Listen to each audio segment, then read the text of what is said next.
The Adventures of Tom Sawyer by Mark Twain. To my wife, this book is affectionately dedicated. Preface. Most of the adventures recorded in this book really occurred. One or two were experiences of my own, the rest those of boys who were schoolmates of mine. Huck Finn is drawn from life, Tom Sawyer also, but not from an individual. He is a combination of the characteristics of three boys whom I knew, and therefore belongs to the composite order of architecture. The odd superstitions touched upon were all prevalent among children and slaves in the West at the period of this story, that is to say 30 or 40 years ago. Although my book is intended mainly for the entertainment of boys and girls, I hope it will not be shunned by men and women on that account, for part of my plan has been to try to pleasantly remind adults of what they once were themselves, and of how they felt and thought and talked, and what queer enterprises they sometimes engaged in. The author, Hartford, 1876. Chapter 1. Tom? No answer. Tom? No answer. What's gone with that boy, I wonder? You, Tom! No answer. The old lady pulled her spectacles down and looked over them about the room. Then she put them up and looked out under them. She seldom or never looked through them, for so small a thing as a boy. They were her state pair, the pride of her heart, and were built for style, not service. She could have seen through a pair of stove lids just as well. She looked perplexed for a moment, and then said, not fiercely, but still loud enough for the furniture to hear, "Well, I lay if I get hold of you, I'll—" She did not finish, for by this time she was bending down and punching under the bed with a broom, and so she needed breath to punctuate the punches with. She resurrected nothing but the cat. "I never see the beat of that boy." She went to the open door and stood in it, and looked out among the tomato vines and jimpson weeds that constituted the garden. No Tom. So she lifted up her voice at an angle calculated for distance and shouted, "You, Tom!" There was a slight noise behind her, and she turned just in time to seize a small boy by the slack of his roundabout and arrest his flight. "There! I might have thought of that closet. What you been doing in there?" "Nothing." "Nothing? Look at your hands and look at your mouth. What is that truck?" "I don't know, Aunt." "Well, I know. It's jam. That's what it is. 40 times I've said if you didn't let that jam alone, I'll skin you. Hand me that switch." The switch hovered in the air. The peril was desperate. "My, look behind you, Aunt!" The old lady whirled round and snatched her skirts out of danger. The lad fled on the instant, scrambled up the high board fence, and disappeared over it. His Aunt Polly stood surprised a moment, and then broke into a gentle laugh. "Hang that boy! Can't I never learn anything? Ain't he played me tricks enough like that for me to be looking out for him by this time? But old fools is the biggest fools there is. Can't learn an old dog new tricks, as the saying is. But my goodness, he never plays them alike 2 days. And how is a body to know what's coming? He 'pears to know just how long he can torment me before I get my dander up, and he knows if he can make out to put me off for a minute or make me laugh, it's all down again, and I can't hit him a lick. I ain't doing my duty by that boy, and that's the Lord's truth, goodness knows. Spare the rod and smile the child, as the good book says. I'm a-laying up sin and suffering for us both, I know. He's full of the old scratch, but laws o' me, he's my own dead sister's boy, poor thing, and I ain't got the heart to lash him somehow. Every time I let him off, my conscience does hurt me so, and every time I hit him, my old heart most breaks. Well, well, a man that is born of a woman is of few days and full of trouble, as the Scripture says, and I reckon it's so. He'll play hooky this evening. That's Southwestern for afternoon. And I'll just be obliged to make him work tomorrow to punish him. It's mighty hard to make him work Saturdays when all the boys is having holiday, but he hates work more than he hates anything else, and I've got to do some of my duty by him, or I'll be the ruination of the child. Tom did play hooky, and he had a very good time. He got back home barely in season to help Jim, a small colored boy, saw next day's wood and split the kindling before supper. At least he was there in time to tell his adventures to Jim, while Jim did 3/4 of the work. Tom's younger brother, or rather half-brother, Sid, was already through with his part of the work, picking up chips, for he was a quiet boy and had no adventurous, troublesome ways. While Tom was eating his supper and stealing sugar as opportunity offered, Aunt Polly asked him questions that were full of guile and very deep, for she wanted to trap him into damaging revealments. Like many other simple-hearted souls, it was her pet vanity to believe she was endowed with a talent for dark and mysterious diplomacy, and she loved to contemplate her most transparent devices as marvels of low cunning. Said she, "Tom, it was middling warm in school, wasn't it?" "Yes'm." "Powerful warm, wasn't it?" "Yes'm." "Didn't you want to go in a-swimming, Tom?" A bit of a scare shot through Tom, a touch of uncomfortable suspicion. He searched Aunt Polly's face, but it told him nothing. So he said, "No, well, not very much." The old lady reached out her hand and felt Tom's shirt and said, "But you ain't too warm now, though." And it flattered her to reflect that she had discovered that the shirt was dry without anybody knowing that that was what she had in her mind. But in spite of her, Tom knew where the wind lay now, so he forestalled what might be the next move. "Some of us pumped on our heads. Mine's damp yet, see?" Aunt Polly was vexed to think she had overlooked that bit of circumstantial evidence and missed a trick. Then she had a new inspiration. "Tom, you didn't have to undo your shirt collar where I sewed it to pump on your head, did you? Unbutton your jacket." The trouble vanished out of Tom's face. He opened his jacket. His shirt collar was securely sewed. "Bother! Well, go along with you. I'd made sure you'd played hooky and been a-swimming, but I forgive you, Tom. I reckon you're a kind of singed cat, as the saying is, better'n you look, this time." She was half sorry her sagacity had miscarried and half glad that Tom had stumbled into obedient conduct for once. But Sidney said, "Well, now if I didn't think you sewed his collar with white thread, but it's black." "Why, I did sew it with white, Tom." But Tom did not wait for the rest. As he went out the door, he said, "Siddy, I'll lick you for that." In a safe place, Tom examined 2 large needles, which were thrust into the lapels of his jacket, and had thread bound about them. One needle carried white thread, and the other black. He said, "She'd never noticed if it hadn't been for Sid. Confound it! Sometimes she sews it with white, and sometimes she sews it with black. I wish to Jiminy she'd stick to one or t'other. I can't keep the run of 'em. But I bet I'll learn Sid for that. I'll learn him." He was not the model boy of the village. He knew the model boy very well, though, and loathed him. Within 2 minutes, or even less, he had forgotten all his troubles. Not because his troubles were one whit less heavy and bitter to him than a man's are to a man, but because a new and powerful interest bore them down and drove them out of his mind for the time, just as men's misfortunes are forgotten in the excitement of new enterprises. This new interest was a valued novelty in whistling, which he had just acquired from a Negro, and he was suffering to practice it undisturbed. It consisted in a peculiar bird-like turn, a sort of liquid warble, produced by touching the tongue to the roof of the mouth at short intervals in the midst of the music. The reader probably remembers how to do it, if he has ever been a boy. Diligence and attention soon gave him the knack of it, and he strode down the street with his mouth full of harmony and his soul full of gratitude. He felt much as an astronomer feels who has discovered a new planet. No doubt, as far as strong, deep, unalloyed pleasure is concerned, the advantage was with the boy, not the astronomer. The summer evenings were long. It was not dark yet. Presently Tom checked his whistle.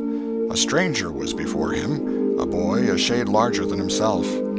A newcomer of any age or either sex was an impressive curiosity in the poor little shabby village of St. Petersburg. This boy was well dressed, too, well dressed on a weekday. This was simply astounding. His cap was a dainty thing, his close-buttoned blue cloth roundabout was new and natty, and so were his pantaloons. He had shoes on, and it was only Friday. He even wore a necktie, a bright bit of ribbon. He had a citified air about him that ate into Tom's vitals. The more Tom stared at the splendid marvel, the higher he turned up his nose at his finery and the was shabbier and shabbier his own outfit seemed to him to grow. Neither boy spoke. If one moved, the other moved, but only sidewise, in a circle. They kept face to face and eye to eye all the time. Finally, Tom said, "I can lick you." "I'd like to see you try it." "Well, I can do it." "No, you can't either."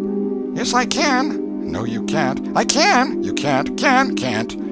An uncomfortable pause. Then Tom said, "What's your name?" "'Tisn't any of your business, maybe." "Well, I 'low I'll make it my business." "Well, why don't you?" "If you say much, I will." Much. There now. Oh, you think you're mighty smart, don't you? I could lick you with one hand tied behind me if I wanted to. Well, why don't you do it? You say you can do it. Well, I will if you fool with me. Oh, yes, I've seen whole families in the same fix.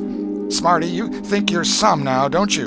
Oh, what a hat. You can lump that hat if you don't like it. I dare you to knock it off, and anybody that'll take a dare will suck eggs. You're a liar. You're another. You're a fighting liar and doesn't take it up.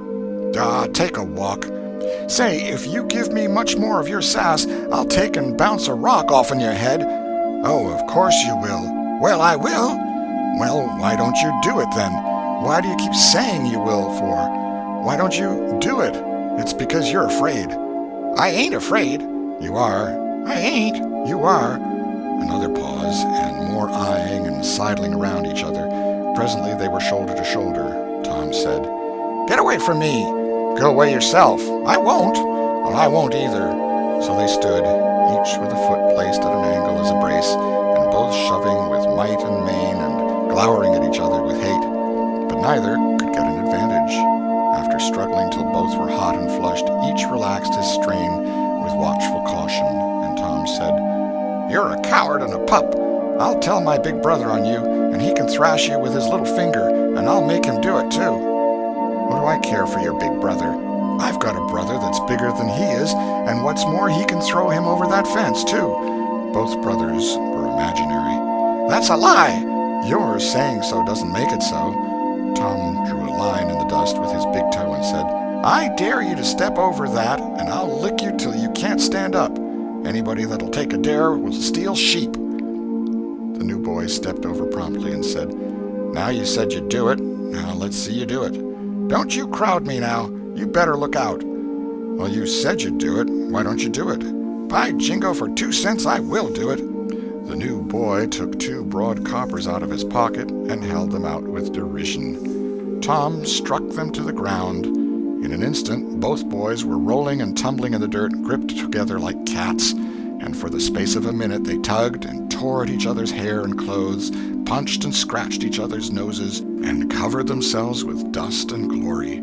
Presently the confusion took form, and through the fog of battle Tom appeared, seated astride the new boy, and pounding him with his fists.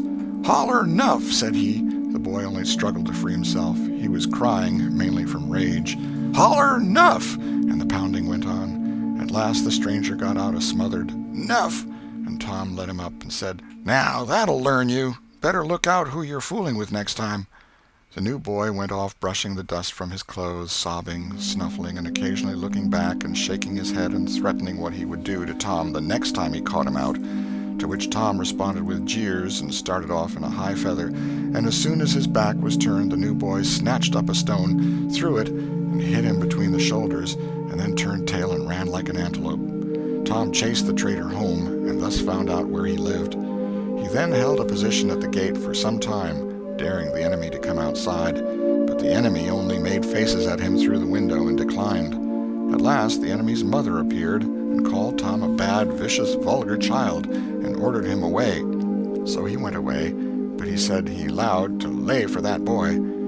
He got home pretty late that night, and when he climbed cautiously in at the window he uncovered an ambuscade in the person of his aunt. And when she saw the state his clothes were in, her resolution to turn his Saturday holiday into captivity at hard labor became adamantine in its firmness. Chapter 2. The Glorious Whitewasher. Saturday morning was come, and all the summer world was bright and fresh and brimming with life.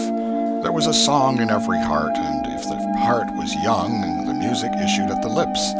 There was cheer in every face, and a spring in every step. The locust trees were in bloom, and the fragrance of the blossoms filled the air. Cardiff Hill, beyond the village and above it, was green with vegetation, and it lay just far enough away to seem a delectable land, dreamy, reposeful, and inviting. Tom appeared on the sidewalk with a bucket of whitewash and a long-handled brush. He surveyed the fence, and all gladness left him, and a deep melancholy settled down upon his spirit. 30 yards of board fence 9 feet high. Life to him seemed hollow, an existence but a burden. Sighing, he dipped his brush and passed it along the topmost plank, repeated the operation, did it again, compared the insignificant whitewashed streak with a far-reaching continent of unwhitewashed fence, and sat down on a tree box discouraged. Jim came skipping out at the gate with a tin pail and singing "Buffalo Gals." Bringing water from the town pump had always been hateful work in Tom's eyes before, but now it did not strike him so. He remembered that there was company at the pump. White, mulatto, and Negro boys and girls were always there waiting their turns, resting, trading playthings, quarreling, fighting, skylarking. And he remembered that although the pump was only 150 yards off, Jim never got back with a bucket of water under an hour, and even then somebody generally had to go after him. Tom said, "Say, Jim, I'll fetch the water if you'll whitewash some." Jim shook his head and said, "Can't, Mars Tom. Old Missus, she told me I got to go and get this water and stop fooling around with anybody. She say she expect Mars Tom going to ask me to whitewash, and so she told me to go along and tend to my own business. She allowed she'd tend to whitewashing." "Oh, never mind what she said, Jim. That's the way she always talks. Give me the bucket. I won't be gone only a minute. She won't ever know." "Oh, I dasn't, Mars Tom. Old Missus, she'd take and tar the head off'n me. 'Deed she would." She never licks anybody. Whacks 'em over the head with her thimble, and who cares for that, I'd like to know. She talks awful, but talk don't hurt. Anyways, it don't if she don't cry. Jim, I'll give you a marvel. I'll give you a white alley." Jim began to waver. "White alley, Jim, and it's a bully taw." "My, that's a mighty gay marvel, I tell you. But, Mars Tom, I's powerful 'fraid of old Missus. And besides, if you will, I'll show you my sore toe." Jim was only human. This attraction was too much for him. He put down his pail, took the white alley, and bent over the toe with absorbing interest while the bandage was being unwound. In another moment he was flying down the street with his pail and a tingling rear. Tom was whitewashing with vigor, and Aunt Polly was retiring from the field with a slipper in her hand and triumph in her eye. But Tom's energy did not last. He began to think of the fun he had planned for this day, and his sorrows multiplied. Soon the free boys would come tripping along on all sorts of delicious expeditions, and they would make a world of fun of him for having to work. The very thought of it burnt him like fire. He got out his worldly wealth and examined it. Bits of toys, marbles, and trash. Enough to buy an exchange of work, maybe, but not half enough to buy so much as half an hour of pure freedom. So he returned his straitened means to his pocket and gave up the idea of trying to buy the boys. At this dark and hopeless moment, an inspiration burst upon him, nothing less than a great, magnificent inspiration. He took up his brush and went tranquilly to work. Ben Rogers hove in sight presently, the very boy of all boys, whose ridicule he had been dreading. Ben's gait was the hop, skip, and jump, proof enough that his heart was light and his anticipations high. He was eating an apple and giving a long, melodious whoop at intervals, followed by a deep-toned ding-dong-dong, ding-dong-dong, for he was personating a steamboat. As he drew near, he slackened speed, took the middle of the road, leaned far over to starboard, and rounded to, ponderously and with laborious pomp and circumstance, for he was personating the Big Missouri, and considered himself to be drawing 9 feet of water. He was boat and captain and engine bells combined, so he had to imagine himself standing on his own hurricane deck giving the orders and executing them. "Stop her, sir! ting-a-ling-ling. The headway ran almost out, and he drew up slowly towards the sidewalk. Ship up to back, ting-a-ling-ling. His arms straightened and stiffened down his sides. Set her back on the starboard, ting-a-ling-a-ling. Chow, chow, chow, chow. His right hand, meantime, described stately circles, for it was representing a 40-foot wheel. Let her go back on the larboard, ting-a-ling-a-ling. Chow, chow, chow. The left hand began to describe circles. Stop the starboard, ting-a-ling-ling. Stop the larboard. Come ahead on the starboard. Stop her. Let her outside, turn her over slow. Ting-a-ling. Chow, chow, chow. Get out that headline. Lively now. Come out of there with your spring line. What are you about there? Take up or turn that stump with the bright of it. Stand by that stage. Now let her go. Done with the engine, sir. Ting-a-ling-ling. Sht, sht, sht. Trying the gauge cocks, Tom went on whitewashing, paid no attention to the steamboat. Ben stared a moment and then said, Hi, you're up a stump, ain't you? No answer. Tom surveyed his last touch with the eye of an artist. Then he gave his brush another gentle sweep and surveyed the result as before. Ben ranged up alongside of him. Tom's mouth watered for the apple, but he stuck to his work. Ben said, Hello, old chap. You got to work, hey? Tom wheeled suddenly and said, Why, it's you, Ben. I weren't noticing. Say, I'm going in a-swimming. I am. Don't you wish you could? But of course you'd rather work, wouldn't you? Of course you would. Tom contemplated the boy a bit and said, What do you call work? Why, ain't that work? Tom resumed his whitewashing and answered carelessly, Well, maybe it is and maybe it ain't. All I know is it suits Tom Sawyer. Oh, come now, you don't mean to let on that like you like that. The brush continued to move. Like it? Well, I don't see why I oughtn't to like it. Does a boy get a chance to whitewash a fence every day? That put the thing in a new light. Ben stopped nibbling his apple. Tom swept his brush daintily back and forth, stepped back to note the effect, added a touch here and there, criticized the effect again. Ben, watching every move and getting more and more interested, more and more absorbed. Presently he said, Say, Tom, let me whitewash a little. Tom considered, was about to consent, but he altered his mind. No, I reckon it wouldn't hardly do, Ben. You see, Aunt Polly's awful particular about this fence, right here on the street, you know. But if it was the back fence, I wouldn't mind, and she wouldn't. Yes, she's awful particular about this fence. It's got to be done very careful. I reckon there ain't one boy in 1,000, maybe 2,000, that can do it the way it's got to be done. No, is that so? Oh, come now, let me just try. Only just a little. I'd let you if you was me, Tom. Ben, I'd like to, honest Injun, but Aunt Polly, well, Jim wanted to do it, but she wouldn't let him. Sid wanted to do it, and she wouldn't let Sid. Now, don't you see how I'm fixed? If you was to tackle this fence and anything was to happen to it, oh, shucks, I'll be just as careful. Now let me try. Say, I'll give you the core of my apple. Well, here. No, Ben, no, now don't. I'm afeard. I'll give you all of it. Tom gave up the brush with reluctance in his face, but alacrity in his heart. And while the late steamer Big Missouri worked and sweated in the sun, the retired artist sat on a barrel in the shade close by, dangled his legs, munched his apple, and planned the slaughter of more innocents. There was no lack of material. Boys happened along every little while. They came to jeer, but remained to whitewash. By the time Ben was fagged out, Tom had traded the next chance to Billy Fisher for a kite in good repair, and when he played out, Johnny Miller bought in for a dead rat and a string to swing it with, and so on, hour after hour. And when the middle of the afternoon came, from being a poor poverty-stricken boy in the morning, Tom was literally rolling in wealth.